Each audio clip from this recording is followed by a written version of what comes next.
A little hungry girl was keeping two newborn twins warm on a frozen road. But when a young billionaire stops his car to help, he's shocked to discover who the children are. The biting wind lashed against Emily's small face as she bent over the two bundles in her arms, her thin 5-year-old body serving as the only barrier against the relentless snowstorm. Her fingers, already purple from the cold, obsessively adjusted the thin blankets around the newborn twins who slept, unaware of the danger around them. "Shh, it's going to be okay," she whispered, more to herself than to the babies, her voice trembling as much as her body. "Emily's here. Emily won't let anything bad happen to you." The road stretching out ahead of her seemed endless, disappearing into the white curtain of snow that fell without mercy. Behind her, miles away, stood St. Catherine's orphanage, where only a few hours earlier she had made the bravest and most desperate decision of her short life. 4 hours earlier, the soft crying of one of the twins echoed down the dark hallway of the orphanage. Emily, who couldn't sleep, watched from the shared bedroom window as the snow began to fall. Her heart raced when she heard Mrs. Peterson's harsh voice in the hallway. "Early tomorrow morning they'll be sent to different homes. Here it's all arranged." The girl felt as if she'd been punched in the stomach. Separate the twins, her little brothers that she had promised to protect. Her mother's words, from the last time she saw her, echoed in her mind. "Take care of them, Emily. You need to stay together no matter what." With a determination that seemed far too big for her small frame, Emily waited until silence took over the orphanage. Barefoot, she moved like a ghost through corridors she knew so well, arriving at the nursery where the twins slept. Carefully, she wrapped them in the thickest blankets she could find and, carrying one in each arm, headed to the back door, the one the cooks always forgot to lock. "Present." Emily staggered, her knees giving out for a moment before she regained her balance. How long had it been since she'd eaten? The piece of bread she had slipped into the pocket of her old coat before running away had run out hours ago. One of the twins, Lucas, she thought, though it was hard to be sure, began to whimper. The sound made her heart clench. They needed milk, warmth, a safe place. But where to go? Where to run when the whole world seemed cold and hostile? Darkness was beginning to creep in, turning the white landscape into threatening shadows. Emily knew the night was her biggest enemy. In the dark, the cold became crueler, and the sounds seemed to carry every fear she was trying so bravely to push away. "Mommy," she murmured, a tear freezing on her cheek. "Help me protect them. I promised I'd take care of them, but I'm so scared." A distant howl made her blood run cold. Wolves? No, probably dogs. But that meant someone from the orphanage might be looking for them. Gathering the last of her strength, Emily dragged herself off the road, finding precarious shelter under a tree with low-hanging branches. There, trying to use her own body as a shield from the wind, she began to softly sing the same lullaby her mother used to sing to her. "Twinkle, twinkle, little star." Her voice was just a trembling whisper in the approaching night, but it was all she could offer her brothers besides her desperate love and unshakable determination to keep them together. As the shadows lengthened and the cold bit at her bones, Emily kept her lonely vigil, a tiny 5-year-old guardian facing a world too big, too cold, but refusing to give up. The distant sound of an engine cut through the silence of the coming night. Emily pulled herself closer to the tree, hugging the twins tightly. Was it help or danger coming down the frozen road? Her small heart pounded like a drum as she waited, trapped between fear and a faint hope. The Tesla Model S engine hummed quietly as Michael Chen drove down the deserted road, snowflakes dancing hypnotically in the beams of the headlights. The GPS had suggested this route as a shortcut back to New York after his last business meeting in Boston. But now, with the snowstorm growing stronger, he was beginning to question the wisdom of that choice. The luxurious interior of the car was silent, except for the soft jazz playing on the top-of-the-line sound system. It was the kind of moment that usually allowed Michael to organize his thoughts after a long day of negotiations. But tonight, his mind was restless, wandering to places he generally avoided. At 32, Michael was the kind of person the media loved to turn into a headline. The tech prodigy, Silicon Valley's youngest billionaire, from foster child to CEO. titles he had learned to ignore, even though each carried a fragment of truth that sometimes kept him awake at night. His last meeting had been particularly tough. The acquisition of a promising artificial intelligence startup was almost guaranteed when one of the investors raised the question of his age. "Aren't you too young to lead a merger of this scale?" The question, though politely phrased, carried the same bias he'd faced since founding his first company at 23. Michael adjusted the car's heater, his fingers tapping on the leather steering wheel, as an involuntary memory took him back 25 years. He was 7, sitting in a cold waiting room at social services, his legs swinging because they didn't reach the floor. The smell of cheap disinfectant was still vivid in his memory, just like the sound of a broken fan rattling in the corner of the room. "You're lucky, Michael," the social worker had said, adjusting her thick-framed glasses while organizing a stack of papers. "The Chens want to give you a permanent home. Lucky." That's how everyone described it. But he could never stop thinking about the family he never knew. The Chens were wonderful, of course. David Chen, a university math professor, and Linda Chen, a pediatrician, gave him so much more than a roof and food. They gave him love, education, and opportunities. They were the ones who noticed his knack for numbers and technology, encouraged him to explore his potential, and celebrated each achievement as if it were their own. But still, even with all the love and success, there were moments like this one, alone on a snowy road when the questions came back. Who were his biological parents? Did he have siblings somewhere? Why was he abandoned? A sudden movement on the side of the road pulled Michael out of his memories. At first, it seemed like an illusion created by the ever-stronger snowfall, but his eyes, trained for detail, the same that helped him build a tech empire, weren't deceived. There was something or someone there. He slowed down, the snow tires gliding smoothly over the icy asphalt. What he saw made his heart stop for a moment.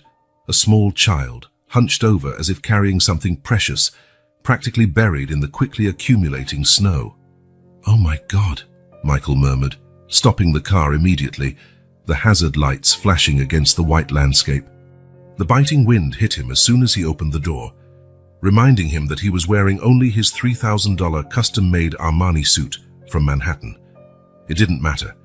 His steps were quick and determined as he approached the tiny figure, the snow crunching under his Italian shoes that were definitely not made for this situation. "Hey, are you okay?" he called out, trying to soften his voice so as not to scare the child. Years of commanding conference rooms had taught him the power of tone, but right now he was seeking gentleness, not authority.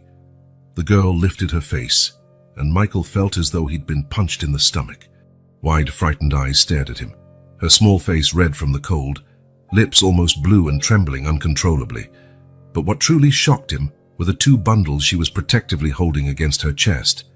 "Please," she whispered, her voice as fragile as a snowflake, "don't separate us." Michael knelt in the snow, ignoring the cold that seeped through his expensive pants and the wind that whipped his usually perfectly styled hair. Now he could see clearly. She was holding babies, newborns out from their size, wrapped in blankets that seemed far too thin for the current temperature. "No one's going to separate you," he answered automatically, taking off his cashmere coat and wrapping it around the girl and the babies. "I promise."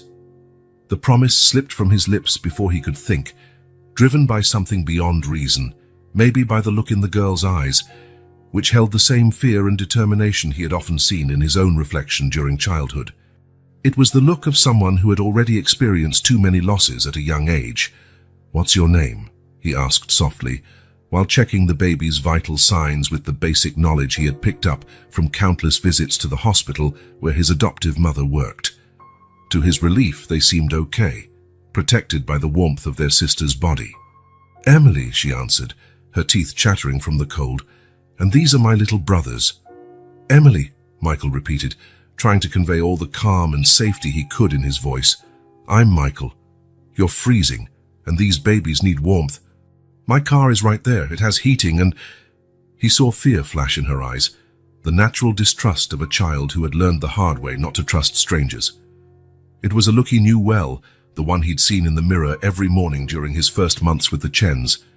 "There's food, too," he quickly added, remembering the dinner he had cancelled. gourmet sandwiches and a thermos of hot chocolate that his personal chef had prepared for his late work night. Sandwiches, hot chocolate. The mention of food made Emily's stomach growl loudly, but she still hesitated, her arms tightening around the babies. You won't call the orphanage? The word orphanage hit Michael like a bolt of lightning, sparking memories he kept carefully tucked away in a corner of his mind. The smell of disinfectant, the sound of children crying at night, the constant fear of being sent back or worse, separated from the few friends he managed to make. How many times had he felt that same fear? "I won't do anything you don't want," he replied, surprised by his own sincerity. In his corporate world, every word was calculated, every promise carefully weighed in terms of risks and benefits. But here, in the snow, facing this determined child, all his usual defenses seemed irrelevant. "But first we need to get you out of this cold. We can talk in the car, okay?" Emily studied his face for a few more seconds before nodding slightly. Michael resisted the urge to pick her up. Something told him she needed to maintain control of the situation, to keep her brothers in her own arms. Instead, he rose slowly and walked beside her to the car, ready to support her if her legs gave out. The heated interior of the Tesla was like an oasis in this frozen desert. Michael turned the heat up to max and, moving slowly so as not to scare Emily, reached for the compartment where he kept the sandwiches. The aroma of fresh bread and smoked turkey filled the car, and he saw Emily's eyes go wide. "Can you hold both while you eat?" he asked gently, noticing how her arms trembled. Emily nodded, but it was obvious that her small arms were exhausted from carrying the twins for so long. Michael realized he needed to earn her trust little by little. "Can I hold one of them while you eat?" "I promise I won't hurt him." Her hesitation was palpable, her eyes shifting between the sandwich and the babies. Finally, hunger and exhaustion won out. With infinite care, she let Michael take one of the babies. The moment the tiny bundle was placed in his arms felt surreal. Michael, used to handling cutting-edge technology and closing multi-million-dollar deals, was now holding something infinitely more precious and delicate. The baby stirred slightly in his sleep, and a strange sense of protectiveness overcame him. "They're twins," Emily said between bites of the sandwich, her eyes never leaving the baby in Michael's arms. "They were born 2 weeks ago."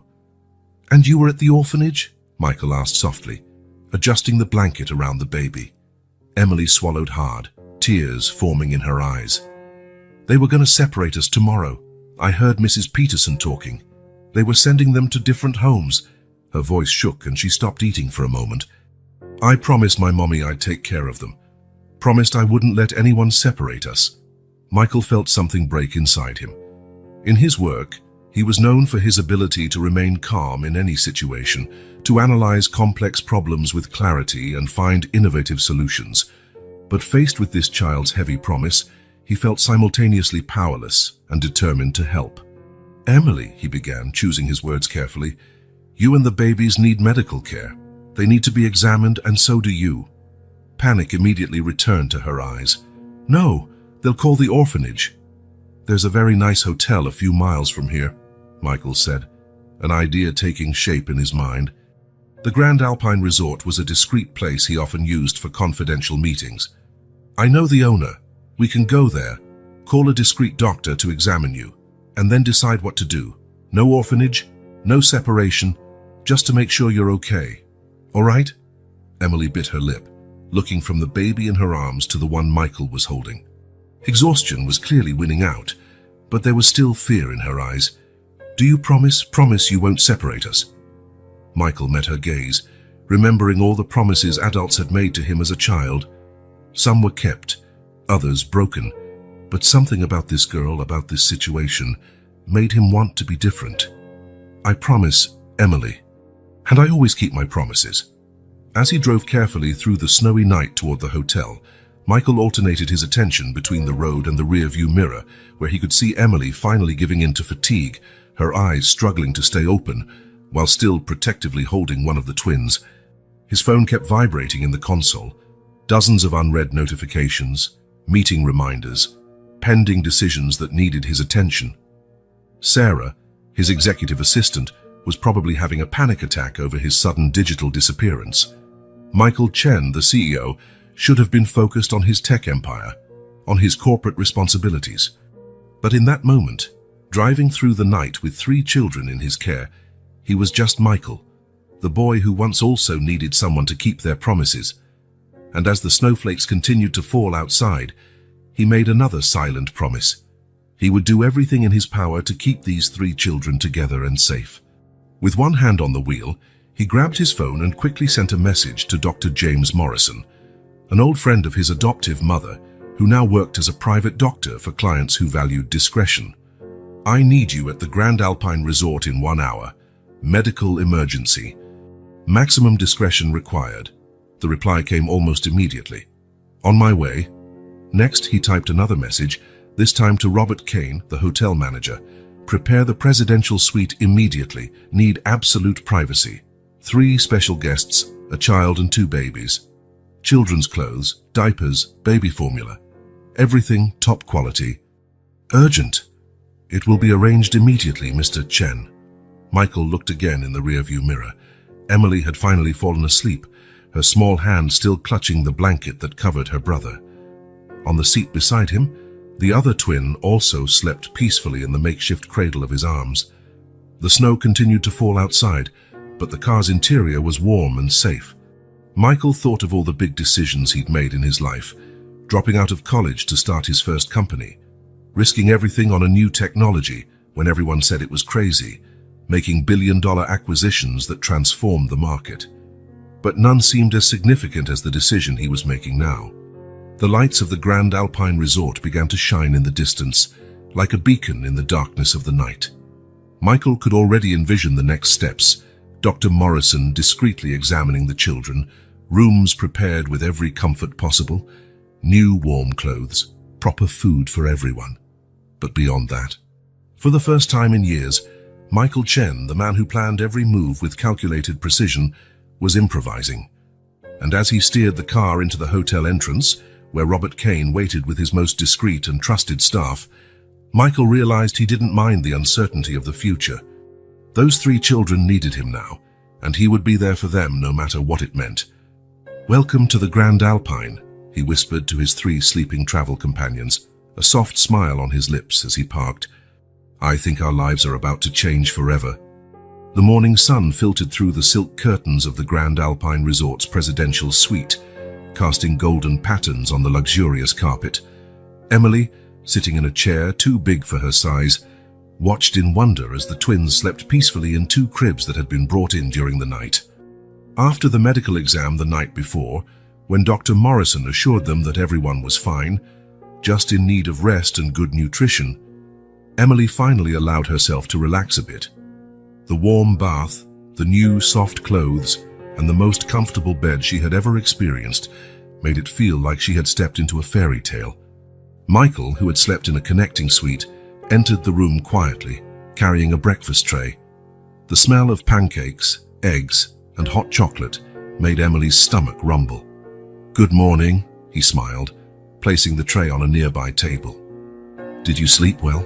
Emily nodded, still a bit shy but no longer showing the fear she had the night before. "The babies slept all night," she reported proudly.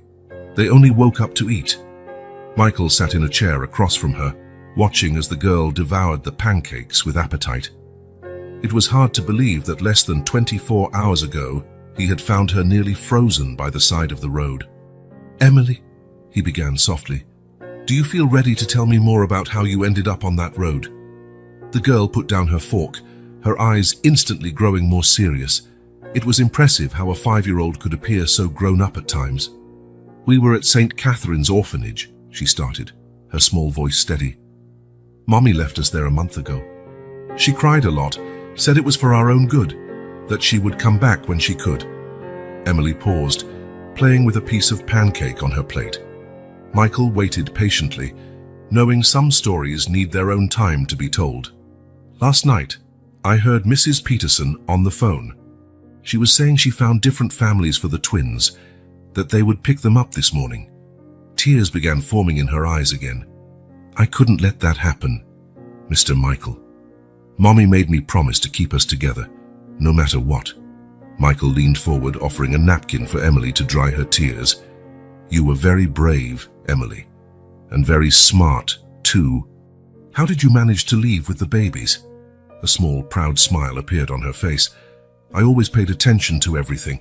I knew the kitchen door stayed unlocked because Mrs. Mary, the cook, went outside to smoke at night. I waited for everyone to sleep and..." While Emily continued her story, Michael discreetly turned on the recorder on his phone. Every detail might be important later. Across town, in a sleek office high in a skyscraper, Sarah Martinez finished listening to Michael's instructions over the phone. "I want everything, Sarah. Orphanage records, the kid's history, information about the mother, anything you can find. I needed it yesterday." Sarah smiled, already typing on her computer.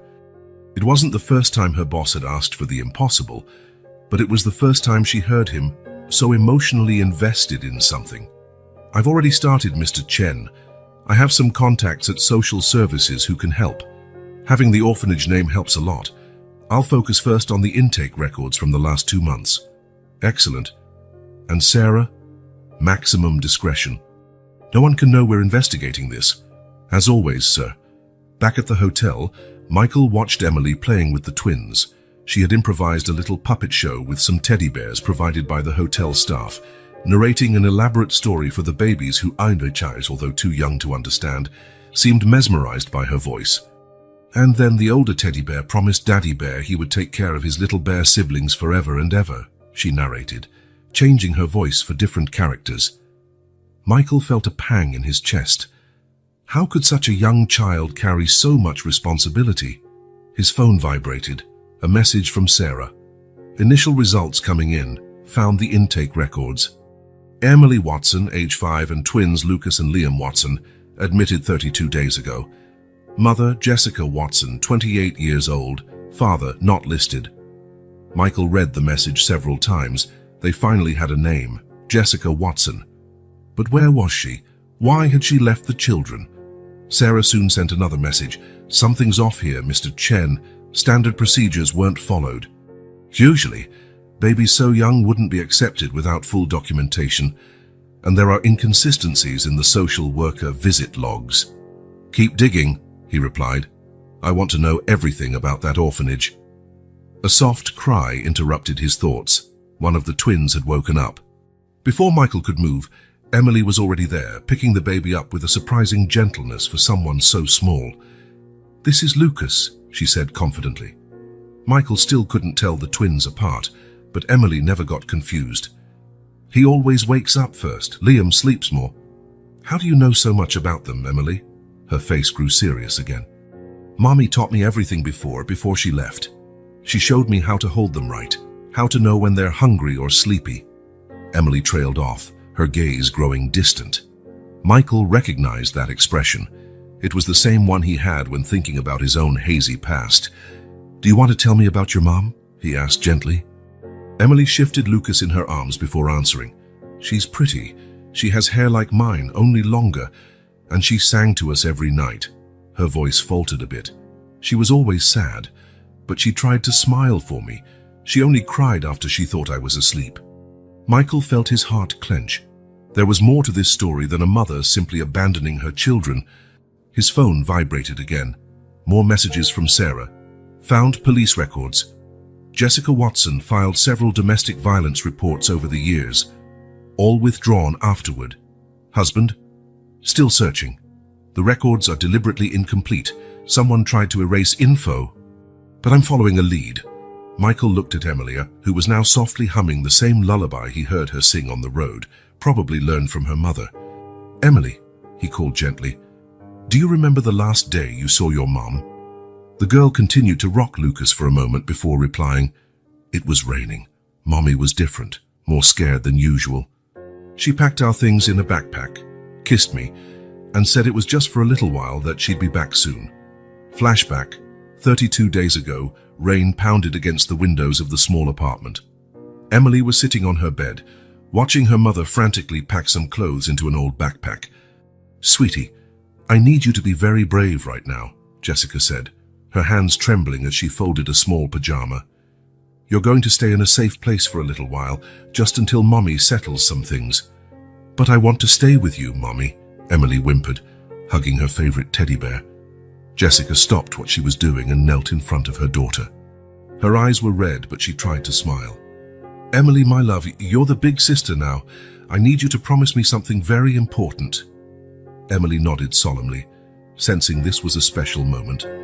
Promise you'll take care of your little brothers, that you won't let anyone separate you no matter what happens. I promise, Mommy. Jessica hugged her daughter tightly, and Emily felt tears soaking her hair. You're so strong, my little one. So strong and so brave. Present. And then she took us to the orphanage. Emily finished her story, now with Lucas sleeping peacefully in her arms. She kissed each of us and left in the rain. Michael processed every word, every detail. His phone vibrated once more. Urgent. Found a pattern of bribes at the orphanage. Someone was paying to have certain children sent to specific addresses. The twins were on the list for tomorrow. Michael felt a chill. What exactly had they interrupted by rescuing these kids from the road? Mr. Michael, Emily's voice brought him back to the present. Do you think Mommy will come back? He looked at this small girl, so strong and so fragile at the same time, and promised himself he would find the truth no matter the cost. Emily, I'll tell you a secret, he said, moving to sit beside her. When I was little, about your age, I was alone for a while too, but I found people who took care of me, who loved me and protected me. Emily looked at him with wide eyes. Like you're doing for us. Exactly, he smiled, feeling an unexpected lump in his throat. And I promise I'll do everything I can to help you and your brothers. We'll find where your mom is and figure out why she had to leave. Pinky promise? Emily held up her free pinky. Michael linked his finger with hers, feeling the weight of this simple but profound promise. Pinky promise. At that moment, Liam began to cry in the other crib, as if he didn't want to be left out of the special moment. Emily laughed, a pure, crystalline sound that filled the room with joy. See?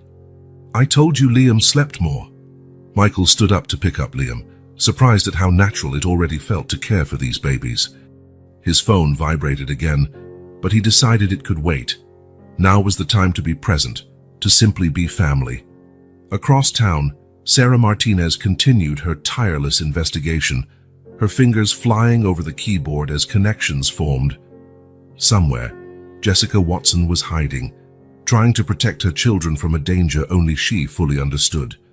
And Michael Chen, the billionaire who built an empire on technology and innovation, discovered that his greatest challenge, and perhaps his greatest reward, would be helping rebuild a broken family, beginning with a pinky promise made to a brave little girl on a sunny morning at the Grand Alpine Resort.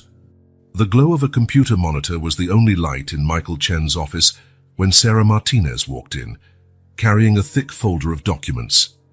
It was almost midnight, but the past 72 hours had effectively erased any normal sense of work schedule. Ever since Michael had rescued the children from that frozen road, every minute was precious in the race to understand and protect this family that had unexpectedly entered his life. The police reports came in, Sarah announced, her usually steady voice betraying a slight tremor. In 15 years working as a private investigator, few cases had affected her as much as this one. Michael raised his eyes from the screen where he was analyzing the financial records of St. Catherine's orphanage. The dark circles under his eyes revealed sleepless nights, divided between comforting Emily during her nightmares and coordinating an increasingly complex investigation. What did you find? What he asked, though something in his expression suggested he was bracing for bad news. Sarah hesitated for a moment before opening the folder on the table. Photographs, police reports, and hospital documents spilled out like pieces of a disturbing puzzle. The images made his stomach turn. Jessica Watson appeared in several pictures with bruises, cuts, and other signs of systematic violence. Between January 2019 and December 2023, there were 17 official cases of domestic violence, Sarah began, her voice taking on a professional tone that only barely concealed her outrage, all involving Robert Kane, Jessica's husband. And absolutely all were later withdrawn. Michael picked up one of the photos, his fingers clenching the paper slightly. Jessica Watson had the same wide, expressive eyes as Emily, though in the photo they were partly swollen from a bruise. Why did she keep withdrawing the charges? It's a classic pattern in domestic abuse cases, Sarah explained, pulling more documents from the folder. Threats, financial dependency, psychological manipulation, but in Kane's case, it goes further. She spread more papers on the table. He has powerful connections within the local police. Several of these complaints simply vanished from the official records. If I didn't have contacts in the police internal affairs department, we wouldn't have half of this. Michael's phone rang, interrupting the analysis of the documents. It was Margaret, the night nanny he had hired to help with the children. Mr. Chen. Her voice sounded tense. Emily's having another nightmare, a bad one. She's calling for you. Michael was already on his feet before he even ended the call. Keep investigating, Sarah. I want every detail about this man, where he grew up, where he studied, every traffic ticket, every overdue bill. People like him always leave a trail. And about your own adoption records, Sarah asked, referring to the request Michael had made days earlier. Should I keep pursuing that lead as well? Michael paused in the doorway, a thoughtful expression on his face. Yes, I can't explain it, but ever since I found these children, I feel there's something bigger going on. Keep looking. At the hotel, Emily's screams could be heard as soon as Michael stepped out of the elevator. His heart clenched. It was the worst nightmare yet. No, Daddy! Stop! Mommy! No! Her voice was sheer terror. Michael entered the room just in time to see Emily thrashing in bed, tears streaming down her face, while Margaret tried unsuccessfully to soothe her. Emily, sweetheart, wake up, he called softly, sitting on the edge of the bed. It's just a bad dream. You're safe. Her eyes opened, disoriented, and filled with fear for a moment before they focused on Michael. Instantly, she threw herself into his arms, sobbing violently. He was hurting Mommy again, she whimpered against his chest. Just like that night, there was so much blood. Michael held her protectively, gesturing for Margaret to check on the twins, who were miraculously still sleeping. His heart ached to think of what this child had witnessed in her few years of life. Do you want to tell me about the dream? He asked gently, stroking her hair. Emily clung to him tighter, as if afraid he might disappear. It was just like that night. Daddy came home yelling, breaking everything. It smelled like alcohol. Mommy told me to hide in the closet with the babies, but I could hear everything. She sniffled, her voice getting smaller. He kept yelling that he would find us, no matter where Mommy hid us. Michael felt a surge of anger rise in his chest, but he kept his voice calm. Emily, look at me. He waited until her frightened eyes met his. Your dad will never hurt you, your brothers or your mom again. Do you know why? Emily shook her head. Because now you have me. And I promise I'll protect you no matter what. But you don't know my daddy, Emily whispered, fear evident in her voice. He's really strong and really mean. And I'm really powerful, Michael replied with a small smile. More than he'll ever be. One of the twins, Lucas, Michael suspected, though he still found it hard to tell them apart, started whimpering in the crib. Emily immediately tried to get up to go to him, but Michael gently held her back. Let me take care of him now, he said. You need someone to take care of you too, you know? Emily looked at him, confused. Michael smiled softly. Emily, he began, choosing his words carefully, there's someone very special I want you to meet tomorrow. Dr. Sophia. She helps kids understand their feelings and their bad dreams. She's a doctor, a special kind of doctor. She helps us feel better up here. He lightly touched her forehead, and here he touched her heart. Emily considered the idea for a moment, biting her lower lip in a way that reminded Michael of her mother in the photos Sarah had shown him. Will you stay with me? The whole time, if you want. While calming Lucas, Michael watched Emily finally relax a little. Margaret had brought a cup of warm milk with honey, a technique that had been working well for the past few nights. Mr. Michael, Emily called after a few sips, her voice already a bit sleepy. Yes. Why are some people bad? Why couldn't my daddy be good like you? The question hit Michael like a punch to the gut. How do you explain the complexity of evil to a 5-year-old? Some people, he began carefully, carry so much anger and pain inside that they end up hurting those around them. That has nothing to do with you or your brothers or your mom. Your dad's cruelty is his own problem, not yours. Emily seemed to process this as she finished her milk, but Mommy always said it was her fault when he got mad. Your mom was wrong, Michael said firmly. Nothing your dad did is her fault, or yours. You're victims, not to blame. After Emily finally went back to sleep, Michael found Sarah in the suite's living room. She was surrounded by laptops and documents, working tirelessly. How is she? Sarah asked, without taking her eyes off the screen. The nightmares are getting worse, Michael replied, pouring himself a cup of coffee that was likely cold. But Dr. Sophia starts tomorrow. She's the best child therapist in the city. Sir, Sarah said, her tone shifting. I found something about Jessica. Michael quickly approached the table. What is it? I managed to track her. She's living under the name Jennifer Williams in a small town called Pine Grove, about 3 hours from here. She works as a waitress at a local diner called the Bluebird Diner. Michael picked up the photo Sarah had obtained from a security camera. Jennifer was wearing a light blue uniform, her hair in a ponytail. She looked exhausted, but her eyes, Emily's eyes, still held that characteristic determination. There's more, Sarah continued, her voice tense. Robert Kane was seen in Pine Grove 3 days ago. Michael felt his blood run cold. Did he find her? We're not sure, but we discovered something disturbing about the orphanage. Sarah opened more files on her laptop. Kane has been making regular calls to St. Catherine's in the last few months, and those families who were supposed to adopt the twins, they're fake. Everything indicates he was behind the plan to separate them. He was going to use the babies to force Jessica to come back, Michael concluded, anger evident in his voice. Exactly. And from what we found in the orphanage's financial records, this isn't the first time they've been involved in such schemes.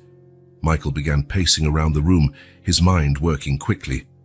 Increase security at the hotel. I want the best guards at 24/7. No one in or out without express permission. He paused, looking out the window at the city lights below. And prepare a complete dossier on Kane, every detail of his life, every weakness we can exploit. I'm already on it, Sarah nodded. What about Jessica? I'm going to find her tomorrow. And Emily? Are we going to tell her? Almost answering the question, a small sound came from the bedroom door. Emily stood there in her unicorn pajamas, hugging her teddy bear. You found Mommy. Her voice was small, filled with both hope and fear. Michael approached her, kneeling to look into her eyes. Yes, sweetheart, we found your mom. She's safe, in a place your dad can't find her. Emily bit her lip, a clear battle of emotions on her little face. Does she want to see us? I'm going to find out, Michael promised. I'm going to see her tomorrow. Can I go too? Michael exchanged a glance with Sarah before answering. I think it's better if I go first, alone. I need to make sure it's safe and that your dad isn't around. Is that okay? Emily nodded slowly, but there was worry in her eyes. Mr. Michael, what if she doesn't want us anymore? Michael felt his heart break. He pulled Emily into a tight hug, trying to convey all the reassurance he could. Emily, listen carefully. Your mom loves you and your brothers more than anything. She only left to protect you, and now, he pulled back a bit to look into her eyes, now you have me too. No matter what happens, you'll never be alone again. The next morning, as Michael prepared to drive to Pine Grove, Emily surprised him with a drawing. It's for you to give to Mommy, she explained, showing the paper where she had drawn 5 stick figures. Herself, the twins, Jessica, and, surprisingly, Michael. It's our family, she said simply, making Michael's heart skip a beat. He carefully placed the drawing inside his jacket, close to his heart, feeling the weight of the responsibility he had taken on. His phone rang. It was Dr. Sophia after Emily's first session.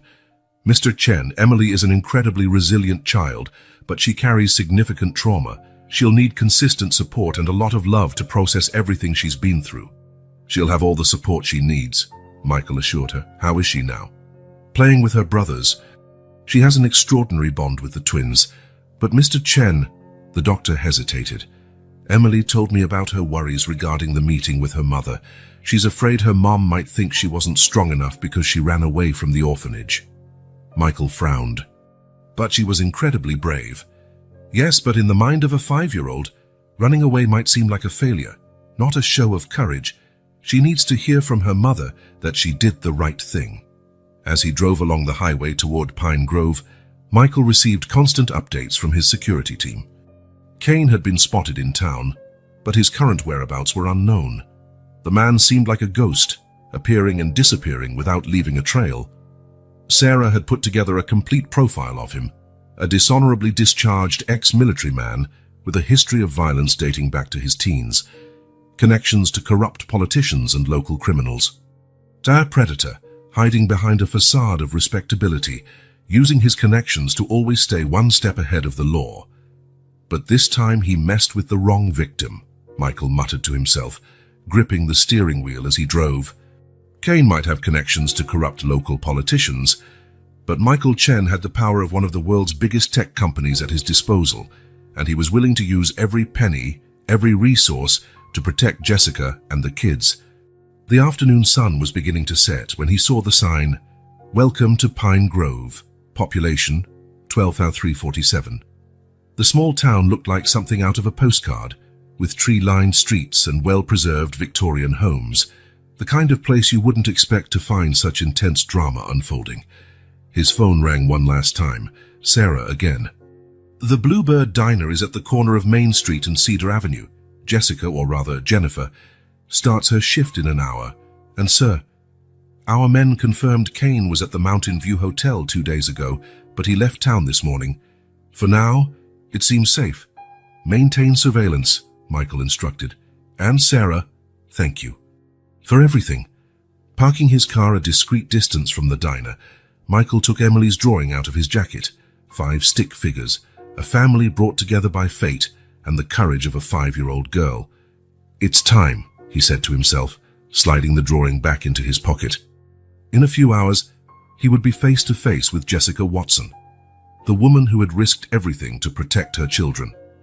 What would she say when she found out her eldest daughter had inherited her same courage and determination? Michael couldn't explain the inexplicable connection he felt to this family, the almost magnetic pull that led him to stop on that icy road days ago. But as he walked toward the Bluebird Diner, one thing he knew for sure: his life would never be the same after this meeting. The bell above the Bluebird Diner's door jingled as Michael entered, the aroma of freshly brewed coffee and apple pie filling his senses. It was a typical small-town establishment. Red stools at the counter, blue formica tables, and an old jukebox playing softly in the corner. At that hour of the afternoon, only a few patrons occupied the tables, mostly older folks enjoying their coffee break. Michael chose a table with a view of the kitchen and the counter, his heart beating faster than usual. Sarah had confirmed that Jessica, now Jennifer, would start her shift in a few minutes. He discreetly adjusted the small earpiece he used to stay in contact with his security team stationed around the town. "Perimeter secure, Mr. Chen," his head of security, Johnson, said clearly in his ear. No sign of Kane in the last 24 hours. An older waitress approached, her name tag reading Betty. "What'll it be, hon?" "Just coffee for now," Michael replied with a polite smile. "And Jennifer is working today." Betty's smile faltered for a moment. "Jen, yes, she should be here any minute." "Do you two know each other?" Before Michael could answer, the diner's back door opened, and Jessica Watson walked in, adjusting her blue apron. Even in her disguise as Jennifer Williams, darker hair, thick-framed glasses she clearly didn't need, she was unmistakable. Those same eyes as Emily's, that same way of biting her lower lip when worried. "Betty, sorry I'm late. The bus—" Jessica froze abruptly when she noticed Michael. Something in her eyes changed. Fear, recognition, panic. She knew Robert Kane too well not to sense when someone didn't belong, and the man in the impeccable suit definitely didn't belong here. "Jennifer," Betty called, "can you take table 3? I need to check the pies in the oven." For a moment, Michael thought Jessica might run. He saw the muscle in her throat tighten, her hands gripping the small order pad. But then she straightened her shoulders, the same determined gesture he'd seen Emily make, and walked over to his table. "Good afternoon, sir. What can I get you?" Her voice was controlled and professional, but her hands trembled slightly. "Actually," Michael said softly, "I came because of Emily." The pen slipped from Jessica's fingers, hitting the floor with a click that sounded deafening in the sudden silence between them. Her face went pale. "I don't know what you're talking about," she whispered, bending down to pick up the pen. "You must have me confused with someone else. Emily, Lucas, and Liam are safe," Michael continued in the same gentle tone. "I found them 5 days ago, on a frozen road." Emily had run away from the orphanage with the twins when she found out they were going to be separated. Jessica staggered slightly, her hand searching for support on a nearby table. Michael resisted the urge to catch her. "If Robert sent you," she began, her voice trembling. "I have nothing to do with your ex-husband," Michael interrupted firmly. "In fact, I have people watching him right now to make sure he doesn't get near you." Jessica studied him for long seconds, years of abuse teaching her to distrust any offer of help. "Who are you?" "Michael Chen. I'm the CEO of Chen Technologies." He paused, seeing the recognition on her face. "And for the past 5 days, I've been a sort of guardian to your children."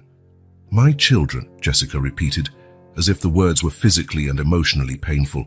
They're okay. They're safe and well cared for," Michael assured her. "Emily is an amazing girl, so brave and devoted to her brothers. The twins are getting stronger, though Lucas still wakes up earlier than Liam." A tear escaped behind Jessica's fake glasses. You really know them." "Jennifer," Betty's voice called from the kitchen. "The customers at table 6 are waiting." Jessica straightened up, quickly wiping her face. "I have to work. I can't." "My car is parked out back," Michael said quickly. "As soon as your shift ends. Please, Emily made a drawing for you." The mention of a drawing seemed to hit Jessica like a punch in the stomach. She nodded almost imperceptibly before stepping away to tend to other tables. Over the next 4 hours, Michael stayed in the diner, occasionally ordering more coffee and a slice of the famous apple pie, watching Jessica work. There was a quiet dignity in how she moved between tables, refilling cups and chatting with regulars, carrying the weight of her pain without letting it show. Finally, at 8 p.m., her shift ended. Michael waited for her in the car, as they had agreed. When she appeared, she had changed out of her uniform into jeans and a simple blouse, her hair now loose around a young face etched with worry, well beyond her years. "Can we go for a drive?" Michael suggested. "There's a park nearby. It's public. Well lit." Jessica nodded, getting into the car but staying as close to the door as possible. Michael respected her need for space, driving in silence to the small municipal park. They sat on a bench overlooking an empty playground, the street lamps casting long shadows on the well-kept lawn. For a few moments, neither spoke. "How did you find them?" Jessica finally asked in a near whisper. Michael recounted that night on the road, about Emily protecting her brothers from the cold, about the courage she showed in trusting him. As he spoke, he watched the emotions play across Jessica's face: pride, pain, love, guilt. "She's always been like that," Jessica said when Michael finished. "So strong, so protective, even at such a young age." Her voice faltered. "I never wanted to abandon them. You have to believe me, I had no choice." "What happened, Jessica?" She shivered at hearing her real name. She glanced around nervously before starting to speak. "Robert wasn't always like this. In the beginning, he was charming, attentive, but after he lost his military job, he started drinking. And then..." She took a deep breath, her hands clasping together in her lap. "The first time he hit me, I was pregnant with Emily. I apologized for burning dinner." Michael felt his stomach turn. "It wasn't your fault. I know that now. But back then, he was so good at making me believe I deserved it, that it was my fault, that I provoked him." Jessica wiped away a tear. "I ran away 3 times before the twins were born. He always found me. His connections in the police and his friends, no matter where I went, he always tracked me down." Flashback. 6 months ago, the sound of breaking glass woke Emily in the middle of the night. Jessica, who was nursing Liam, froze at the heavy footsteps of Robert in the living room. Where are you, you witch? His voice was slurred with alcohol. You think you can make a fool of me? I saw you talking to that social worker today. Jessica moved quickly, placing Liam in the bassinet next to his sleeping brother. Emily, she whispered urgently. Remember our special plan? It's time, sweetie. Grab your backpack and go to the closet. Emily, just 5 years old but already trained for these situations, grabbed her small emergency backpack and ran to the hallway closet. Jessica quickly placed the twins in a padded laundry basket, a preparation she had made weeks before, and handed it to Emily. No matter what you hear, don't come out until I call, okay? Jessica kissed her daughter's forehead. I love you. Take care of your brothers. The bedroom door burst open before Jessica could reach the closet. Robert stood there, eyes red with alcohol and rage. Found you. Present. He almost killed me that night, Jessica continued, her voice distant. If the neighbors hadn't called the police, but even then, with all the evidence, he got out the next day. His connections, always his connections. That's when you decided to leave the kids at the orphanage, Michael said softly. Jessica nodded, tears now flowing freely down her face. He swore he'd make me pay, that he'd take the kids from me, hurt them to punish me. I couldn't risk it. The orphanage seemed like the only safe option while I tried to disappear, make him follow me and leave the kids alone. But he found out where they were. He always finds out, Jessica said bitterly. I heard he was planning something with the orphanage, that he'd use thugs to get the twins, but I couldn't find out when. I was going to go back, try to get them out before Emily saved them, Michael said gently. She's extraordinary, Jessica. Strong just like her mum. Jessica broke down, covering her face with her hands. Michael pulled Emily's drawing from his jacket pocket and offered it to her. She made this for you this morning. With trembling hands, Jessica took the paper. When she saw the 5 stick figures, herself, her 3 kids, and Michael, she began to cry harder. She included me, she sobbed, after everything I did after leaving them. You didn't abandon them, Michael said firmly. You protected them in the only way you could, but now you're not alone in this fight. Jessica raised her eyes, studying Michael's face. Why? Why are you doing all this for us? Michael thought for a moment, feeling that inexplicable pull he had felt since the first moment he saw this family. Because when I found Emily on that road, I saw something in her that reminded me of myself. The determination to protect family, even when the whole world seems against you. He paused. I was adopted as a child. I never knew my biological family. Maybe that's why...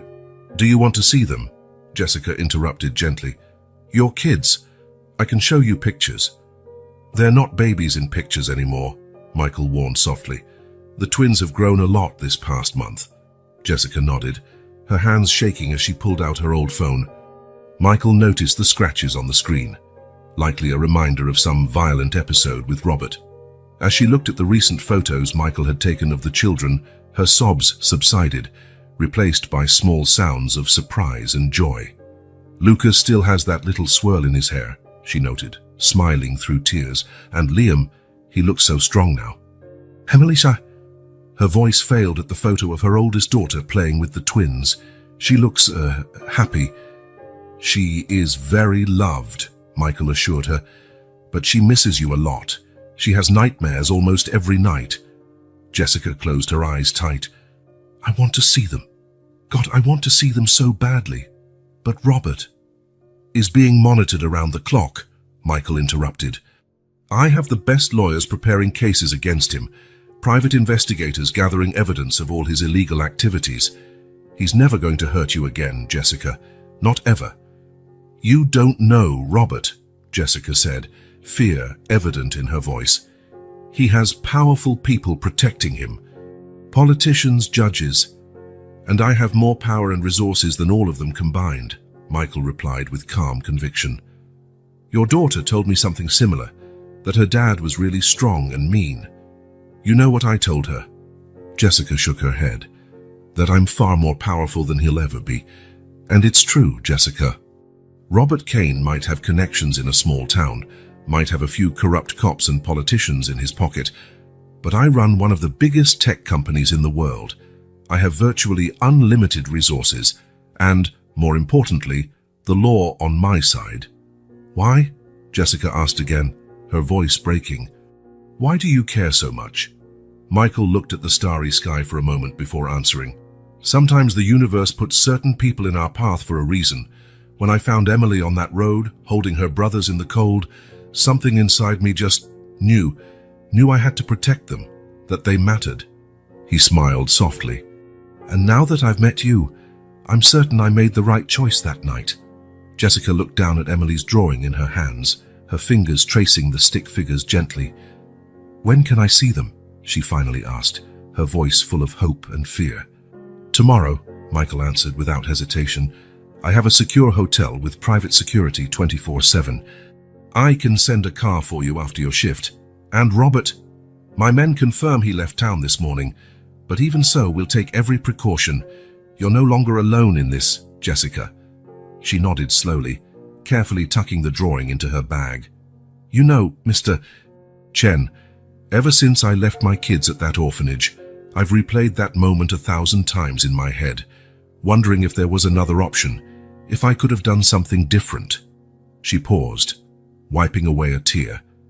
"But now, seeing how fate put them in your path, maybe everything really does happen for a reason." Michael stood up, offering his hand to help her. "Let's take it one step at a time. First, the reunion with your children. Then we'll make sure Robert never comes near you again." As they walked back to the car, Jessica stopped suddenly. "Mr. Chen, thank you. Not just for taking care of my kids, but for giving me hope again." Michael smiled, feeling that inexplicable connection stronger than ever. "Tomorrow at 6 in the evening, a black car will be waiting behind the diner." Watching Jessica enter her small apartment a few minutes later, Michael called Sarah. "Prepare everything for tomorrow. I want reinforced security at the hotel and keep our men tracking Kane. We can't risk any surprises." "Yes, sir, and about your other investigation." "Regarding your own adoption." Michael hesitated for a moment, that strange sense of connection with this family still resonating in his chest. "Keep looking, Sarah. Something tells me there's more to this story than we can imagine." The late afternoon sun cast golden rays through the windows of the presidential suite at the Grand Alpine Resort, creating patterns of light on the carpet where Emily was absent-mindedly playing with her building blocks. Although she tried to appear focused on her construction, her eyes kept darting to the door at every little noise. Michael watched from the couch, holding Lucas while Liam slept peacefully in his crib. The tension in the air was almost palpable. Emily had spent the whole morning alternating between bursts of nervous energy and moments of quiet reflection. "Mr. Michael," she called for the 10th time in the past 15 minutes. "What time is it?"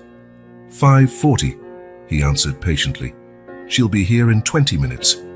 Emily put down her blocks and began fussing with her new dress, a light blue one with little butterflies, chosen especially for the occasion. "What if," she began, then stopped, biting her lip just like her mother did. "What if what, sweetheart? What if she doesn't like us anymore?" Emily's voice was so quiet it was almost a whisper. Michael gently placed Lucas in the other crib and approached Emily, kneeling to meet her eye to eye. "Emily, remember what we talked about with Dr. Sophia, about complicated feelings?" The girl nodded. "That sometimes we can feel lots of different things at the same time, and that's okay." "Exactly. And your mom, she loves you very much. That's why she did what she did, to protect you." "From Daddy," Emily added, a tremor in her voice. "Yes. And now she's coming back because it's finally safe."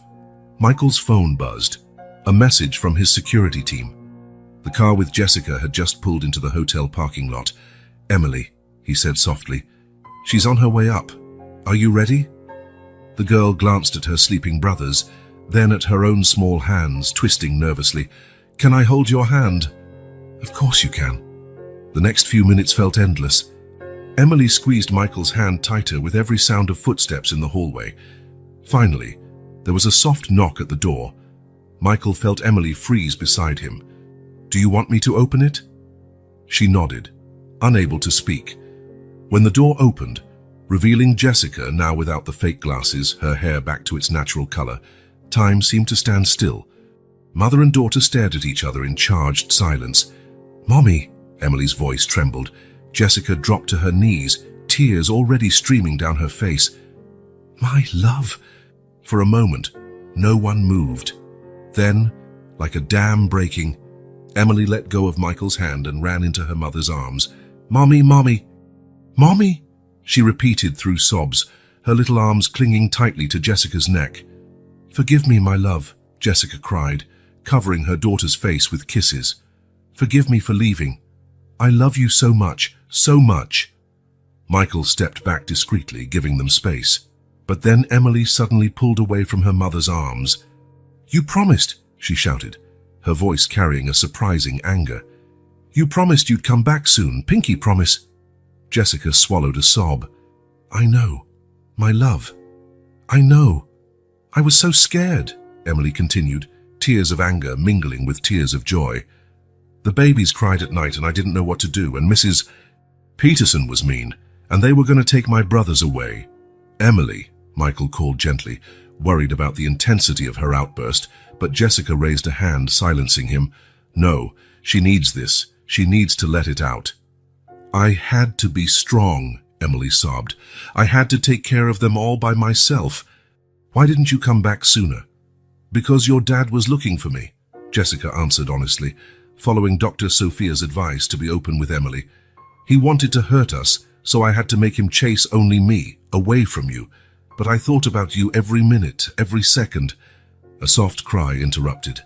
The twins were awake. Jessica froze upon hearing them, her eyes filling with fresh tears. "Want to meet your brothers again?" Emily asked, her anger already subsiding. She took her mother's hand, leading her to the cribs. "Lucas always wakes up first. He's more restless. Liam is sleepier." Jessica approached the cribs as if in a trance. The babies, now almost 2 months old, had changed so much since she last saw them. Can I hold them?" "Of course you can. Mommy, they're your babies." With trembling hands, Jessica picked up Lucas first. The baby, who often cried with strangers, instantly settled in her arms. "He recognizes you," Emily said in awe. "I talk to them about you every day. Showed them the photo in my locket." Jessica touched the small heart-shaped pendant around Emily's neck, the last gift she had given her daughter before leaving. "You're amazing. You know that," she said, kissing her daughter's forehead. "So strong, so brave. You took such good care of your brothers." "Mister, Michael helped take care of us too," Emily added, looking gratefully at Michael, who stood at a respectful distance. "He saved us from the cold, gave us food and warm clothes, and promised he would find you." Jessica looked up at Michael, her gratitude too big for words. "Thank you," she managed to whisper. Michael just smiled. That inexplicable connection stronger than ever. There was something about the way Jessica smiled, how her eyes shone at the sight of her children, that stirred deeply buried memories in his subconscious. Liam began to fuss in his crib, not wanting to miss out on the attention.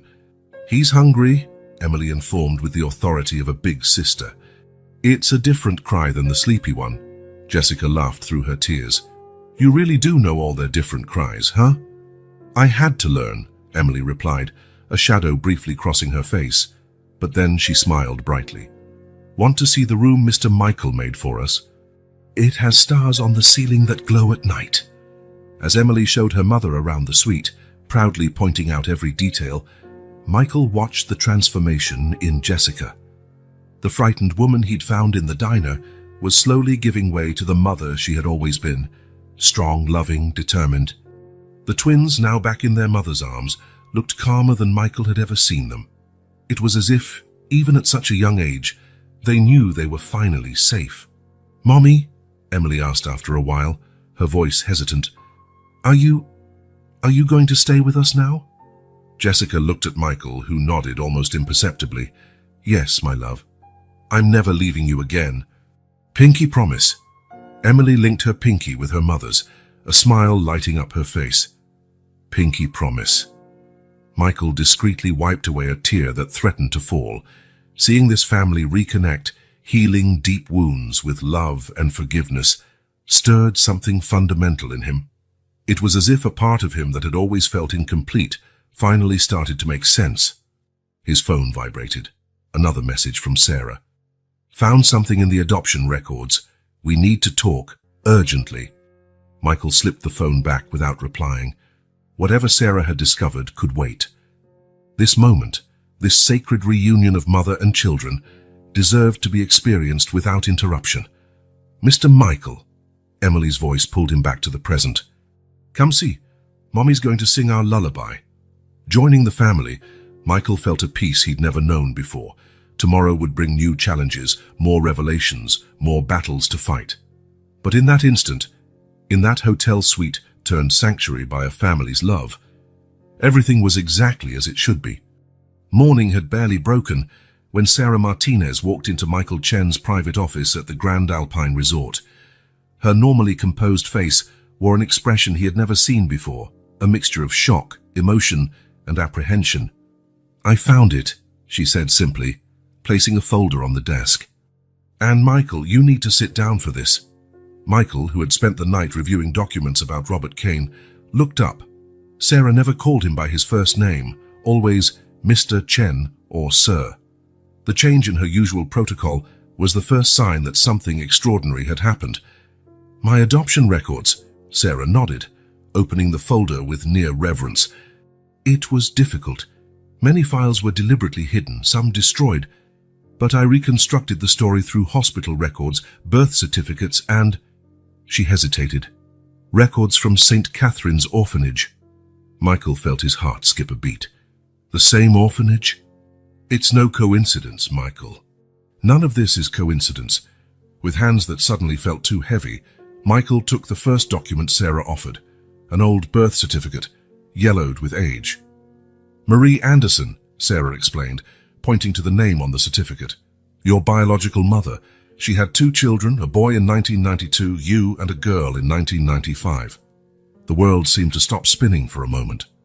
The girl, Michael whispered, though he already knew the answer. Jessica Anderson, later Jessica Watson. Sarah pulled out another document. You were separated when you were 5, and she was 2. Your mother. Sarah hesitated again. She was in a car accident. Fatal. Michael stood up abruptly, walking to the window. Outside, the sun was rising over New York, oblivious to the emotional earthquake happening inside that room. How did we not discover this before? The records were tampered with, Sarah explained. When the children entered the foster system, someone deliberately separated their files, changed names, dates, erased connections. It took me weeks to piece it all together. Why? Why would someone do this? I'm still investigating, but... Sarah checked her notes. It seems there was an unofficial policy at the time. Siblings were often separated to increase their chances of adoption, especially when there was interest from influential families. Michael closed his eyes, fragmented memories surfacing. A little girl with dark hair laughing, the smell of freshly baked cookies, a lullaby. I remember her, he murmured. Not clearly, but I remember a little girl. I called her Jessie. Flashback, 30 years ago. Mickey, look. The 2-year-old girl ran clumsily across the small yard, chasing a butterfly. Her older brother followed closely, always protective. Be careful, Jessie, don't fall. Marie Anderson watched her children from the kitchen window, a tired smile on her face. Life wasn't easy for a single mother, but the love between her kids kept her going. Mickey, Jessie called, lifting her arms to her brother. Sing. Michael picked up his sister as he did every night. Twinkle, twinkle, little star, she turned present. The song? Michael said abruptly. Emily, she sings the same song to the twins, the same one Jessica sang last night. Sarah smiled softly. Some things run in the blood, I guess. Michael returned to his chair, his legs suddenly too weak to hold him. She's my sister. Jessica is my sister. And Emily and the twins are your niece and nephews, Sarah gently added. That's why. Michael trailed off, pieces in his mind clicking into place like a complicated puzzle, finally forming a clear picture. That's why I felt that instant connection with Emily. That's why I couldn't ignore that family on the road. It was blood calling. Do you want me to call her? Jessica is still at the hotel with the kids. Michael nodded slowly. But first, show me everything. Every document, every detail. I need to understand our story. For the next hour, Sarah laid out her meticulous investigation. The story that emerged was heartbreaking. Marie Anderson, a young single mother struggling to raise two small children. The fatal car accident on a rainy night. The children suddenly orphaned, separated by a cold bureaucracy that saw no value in keeping siblings together. The Chens adopted me almost immediately, Michael reflected. And Jessica, she stayed in the system longer. Adopted at 5 by the Miller family, but Sarah checked her notes. That adoption failed. She went back into foster care, changed families several times until she was 16 when she set out on her own. And I had no idea. I built an empire. I have more money than I could spend in 10 lifetimes, and my own sister was suffering just a few miles away. You couldn't have known, Sarah said softly. The records were deliberately obscured. But now, a soft knock on the door interrupted them. Jessica entered, still wearing the hotel robe. Sarah said it was urgent. She stopped upon seeing Michael's expression. What happened? Is it Robert? Did he... No, Michael interrupted, standing up. Please, sit. There's something you need to see. With infinite care, he began telling her the story, showing her the documents one by one. He watched the emotions sweep across his sister's face. Confusion, shock, disbelief, and finally recognition. Mickey, she whispered, using the childhood nickname that had lain buried in her deepest memories for decades. Michael felt tears roll down his cheeks. Hi, Jessie. The hug that followed was 30 years overdue, but no less powerful. Brother and sister clung to each other, decades of loss and loneliness dissolving into tears of recognition and rediscovered love. I remembered a boy, Jessica sobbed against her brother's shoulder. In my oldest memories, there was a boy who protected me, who sang to me. But the social workers said those were just dreams, that I was an only child. They deliberately separated us, Michael explained, his voice thick with emotion. Erased records, changed documents. But now we're together again. Emily! Jessica pulled away suddenly. She needs to know. She has an uncle who saved her before he even knew who she was. As if summoned by the mention of her name, the door opened again and Emily walked in, still in her pajamas, hugging her teddy bear. Mommy, Mr. Michael, why are you crying? Michael and Jessica looked at each other, a silent understanding passing between them. Jessica opened her arms to her daughter. Come here, my love. We have an amazing story to tell you. Emily approached curiously, climbing onto her mother's lap. What story? A story about two little siblings, Jessica began, her voice trembling, who got separated a long time ago, but fate decided to bring them back together. Like me and the twins? Emily asked innocently. Not exactly. Michael knelt to look her in the eye. Emily, your mom is my sister. I'm your uncle. Emily's eyes grew comically wide. Uncle? Like in stories. Exactly like that, Michael smiled through tears. That's why, when I saw you on that road with the twins, I felt something special. It was my heart recognizing my family, even though my head didn't know yet. Emily looked from Michael to Jessica and back again, processing the information. Then, with the simplicity of a child, she grinned. So that's why you knew our song, the Little Star Song. Jessica let out an emotional laugh. Yes, my love. Your Uncle Mickey used to sing that song to me when we were little. Mickey? Emily giggled at the nickname, making the adults laugh too. The sound of the twins crying in the next room interrupted the moment. Emily jumped off her mother's lap. Come on, Uncle Mickey, let's see the babies. Now you're their uncle too. As they followed Emily into the other room, Michael and Jessica exchanged emotional looks.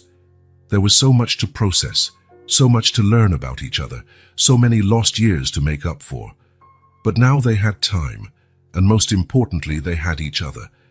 The following days were a roller coaster of emotions. Michael insisted that Jessica and the children move permanently to the hotel while he arranged a safe house for everyone.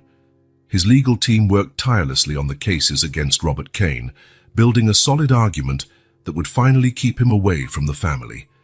Emily thrived with her mother's presence and the discovery of an uncle, her sessions with Dr. Sophia now included genuine moments of joy, not just trauma processing. The nightmares, while still present, were less frequent. "Uncle Mickey," she called one night, while everyone was gathered in the suite's living room after dinner. "Tell me again what you and Mummy were like when you were little." Michael smiled, adjusting Lucas in his arms while Jessica fed Liam. "Well, your mum was just like you. Brave, protective, always taking care of everyone. And your uncle," Jessica added, "was the best big brother in the whole world. He always defended me, always looked out for me." "Just like me with the twins," Emily declared proudly. "Exactly like that," Michael agreed, feeling his heart overflow with love for this family that fate had returned to him in such an extraordinary way. Sarah, watching from the doorway, smiled discreetly. Her work as an investigator had revealed many stories over the years, but none as special as this. Seeing Michael Chen, the powerful CEO always so in control, melt around his niece and nephews, laughing with his rediscovered sister, was a remarkable transformation. "Sarah," Michael called, noticing her, "join us. You're part of this family now too." As Sarah joined the group, Michael looked around the room, his sister, his niece, his nephews, his family. Words that, a week ago, would have seemed impossible were now his most precious reality. "Family," he murmured to himself, savoring the word. After 30 years of a solitude disguised as success, he was finally complete. And as Emily began to sing "Twinkle, Twinkle, Little Star," first alone and then joined by her mother and uncle, the circle that had been broken so long ago was finally made whole. The lullaby that had survived in their deepest memories echoed once again, cradling a new generation and uniting past and present in a melody of love and hope. The meeting room on the top floor of Chen Technologies was not just packed, it was buzzing with electricity. Lawyers from the country's most prestigious firms, federal investigators, security experts, and financial analysts filled every inch of the space. Silence reigned as Michael Chen, abandoning his usual laid-back tech CEO stance, stood before a projection screen showing Robert Kane's face. "For years," Michael began, his voice carrying an intensity few here had ever witnessed, "this man terrorized my sister and her children. He used corrupt connections to escape justice. He manipulated the system to keep his victims under control." He paused, his gaze sweeping the room. "That ends today." Sarah Martinez, now officially promoted to Director of Special Investigations at Chen Technologies, rose with her tablet. The lights dimmed as she started her presentation. "Over the last 3 months, we've built not only a case against Kane, but have mapped his entire network of influence and corruption." Charts and photos began to appear on screen. 17 domestic violence charges mysteriously shelved, 23 police officers receiving irregular payments, 5 judges with suspicious rulings, 3 social service workers involved in illegal adoption schemes. James Morrison, the federal prosecutor, nodded gravely. "It's much bigger than we initially imagined. Kane isn't just a domestic abuser. He's a key piece in a corruption network that spans the entire state. Which is why," Michael continued, "we're not only prosecuting him for domestic violence, we're dismantling the entire system that's protected him for so long." The meeting lasted for hours, every aspect of the case discussed in detail. Michael had mobilized resources that would make small nations feel poor, all to ensure his family never again had to live in fear. As the professionals debated strategies, his phone vibrated with a message from Jessica. "Emily taught the twins to say uncle today. Well, something that sounds like uncle. You have to see it." Attached was a video of the twins, now almost 5 months old, making noises that really did resemble uncle while Emily clapped enthusiastically.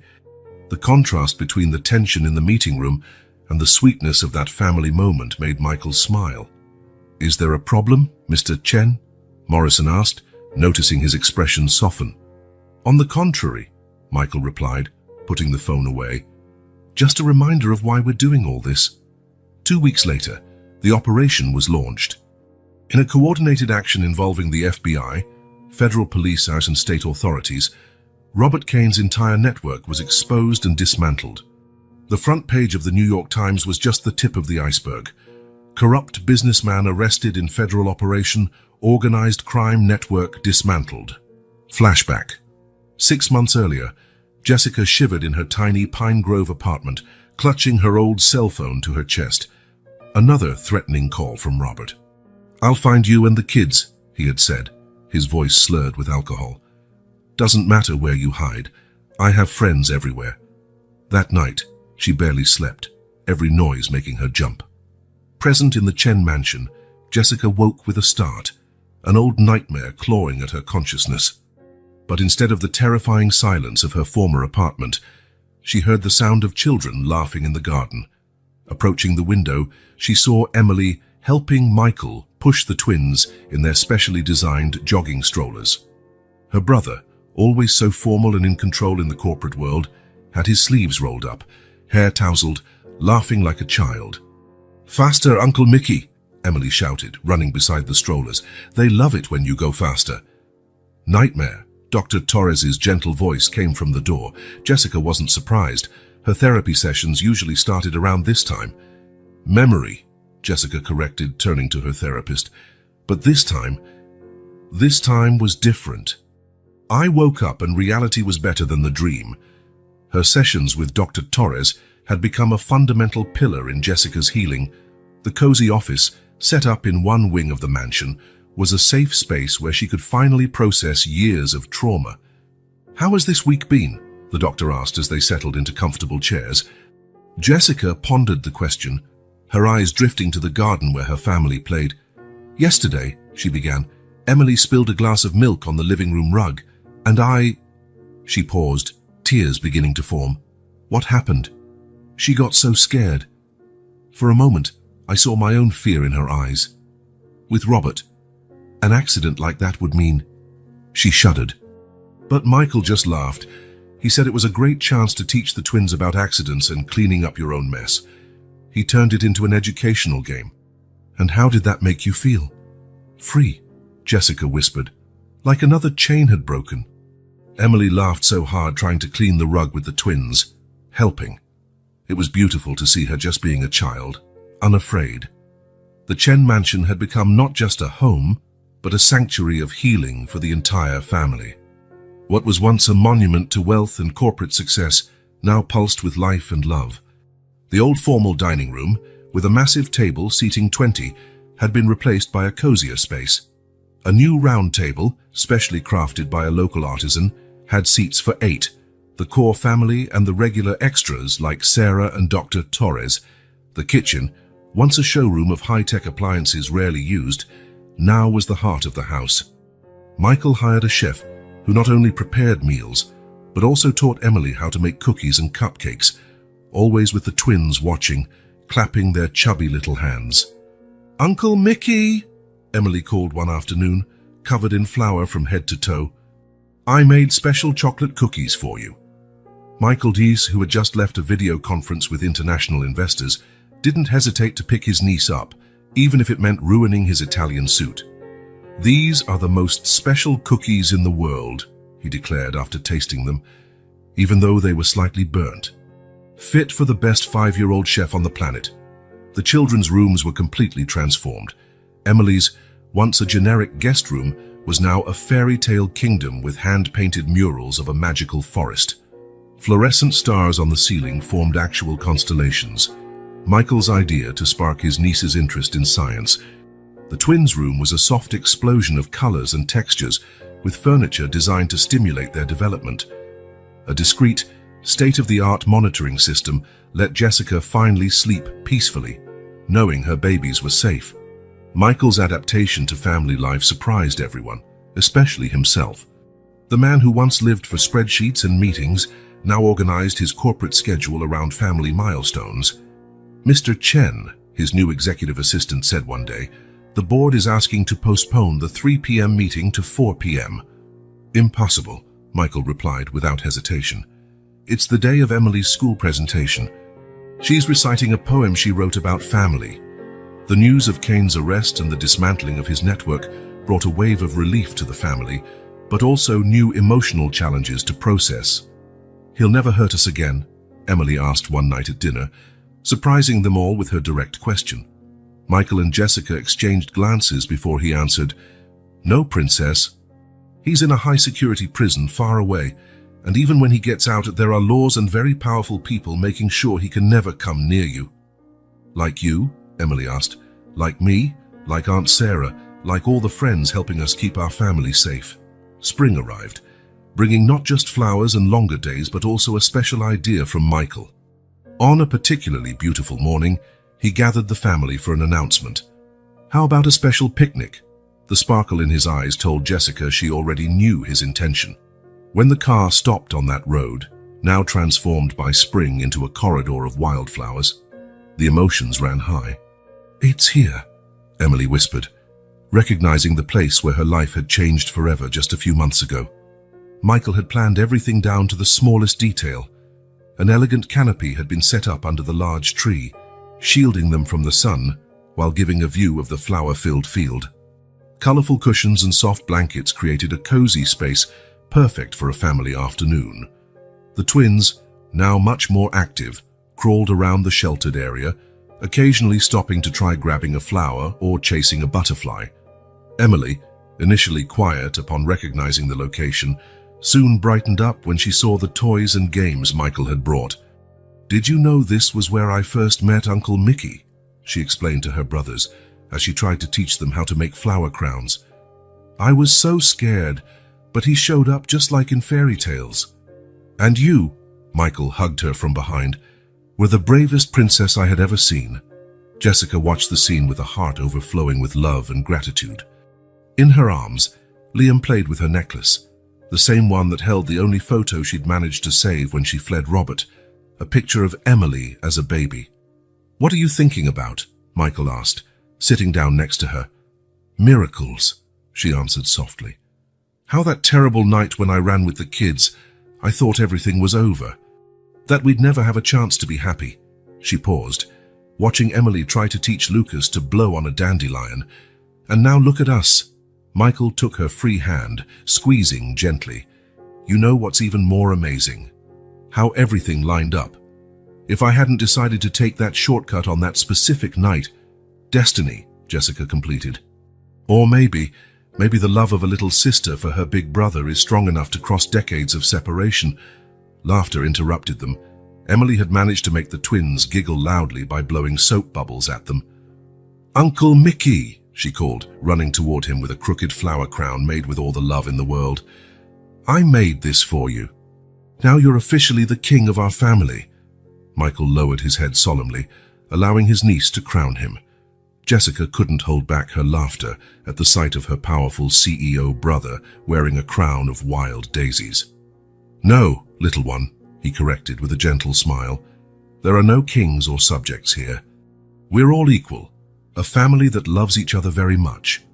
As the sun began its descent, painting the sky in shades of pink and gold, the Chen family gathered on the blanket for one last special moment. The twins, worn out from their adventures, dozed in the arms of their mom and uncle, while Emily, also sleepy, nestled between them. "Sing our song, Uncle Mickey," she asked in a drowsy voice. And there, in the same place where months earlier fate had brought a broken family together, 3 generations of the Chens joined in the same lullaby that had traveled through decades of separation. "Twinkle, twinkle, little star."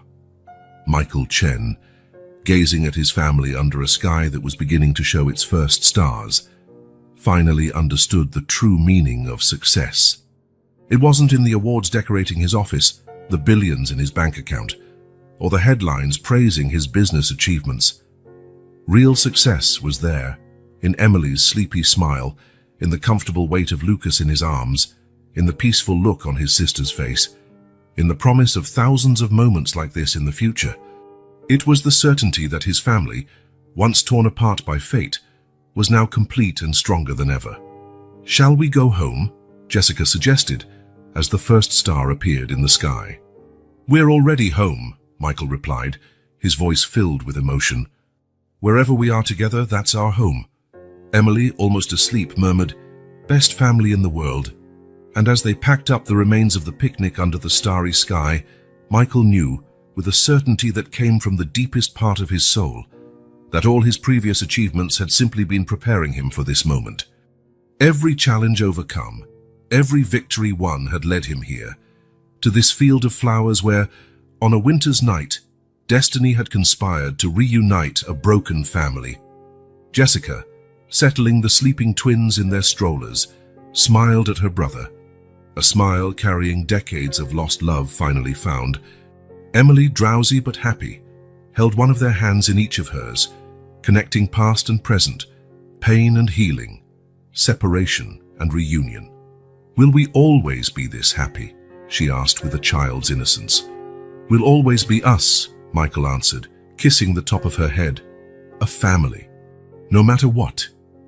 And under the same stars that had once witnessed so many nights of fear and loneliness, the Chen family walked together into their future, a future as bright as the stars in the lullaby that had kept them connected through time and distance.